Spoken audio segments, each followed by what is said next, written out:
আলহামদুলিল্লাহ, আলহামদুলিল্লাহ রবিল আলমিন আর রহমানুর রাহিম মালিক ইয়াউমিদ্দিন ইয়াকা না'বুদু ওয়া ইয়াকা নাস্তাঈন।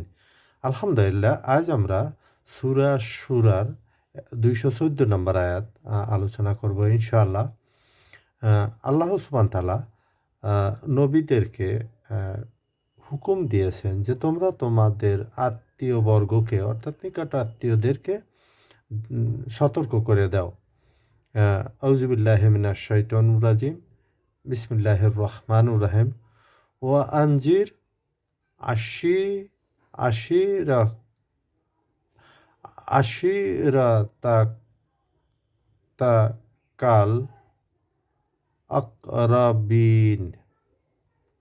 তোমার নিকটতম পরিজনকে আত্মীয় স্বজনদেরকে সতর্ক করে দাও, অর্থাৎ জ্ঞাতি গোষ্ঠী আমরা যেটাকে বলে থাকি, সে স্বজনদেরকে, আত্মীয় স্বজনকে।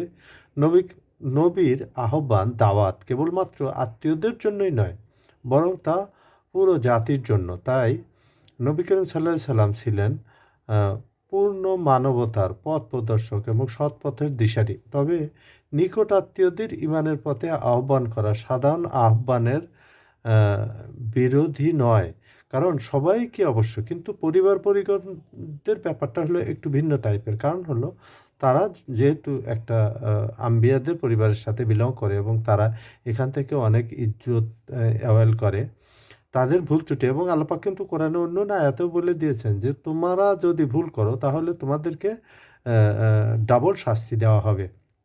সুতরাং তারা কিন্তু কম না। এবং আম্বিয়াদেরকেও বলা হয়েছে যে তোমরা যেমন নেকি করলে পারে তোমাদেরকে দ্বিগুণ এজর দেওয়া হবে, অর্থাৎ বিনিময় দেওয়া হবে, ঠিক তোমরা যদি ভুল করো তাহলে তোমাদেরকেও কিন্তু এই সতর্ক করে দিয়েছেন। এর উদ্দেশ্য এই নয় যে তারা ভুল করে অথবা তারা গুনাহ করে, সেটা কিন্তু নয়। অর্থাৎ যে যেরকম সেই হিসাবেই তাকে তার বিনিময় দেওয়া হবে।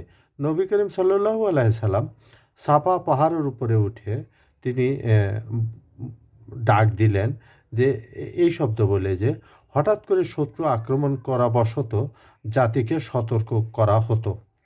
মহানবী সাল্লাল্লাহু আলাইহি সাল্লাম একথা শুনে একত্রিত হলো সবাই এবং কুরাইশদের বিভিন্ন গোত্রের নামের ডাকলেন এবং তারা পাহাড়ের পিছনে একদল শত্রু রয়েছে যারা তোমাদের উপর আক্রমণ করবে, এই বিশ্বাস করবে তারা।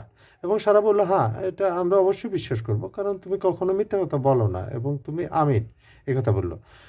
সুতরাং সেই মুহূর্তে তিনি বললেন যে আল্লাহ আমাকে সতর্ককারী রূপে প্রেরণ করেছেন, আমি তোমাদেরকে এক কঠিন আযাবের সতর্ক করছি। কথা শুনে আবু লাহাব বলেছিল, তুমি ধ্বংস হও, তুমি কি আমাদেরকে এই জন্য ডেকেছিলে? এর উত্তরে সূরা লাহাব অবতীর্ণ হয়।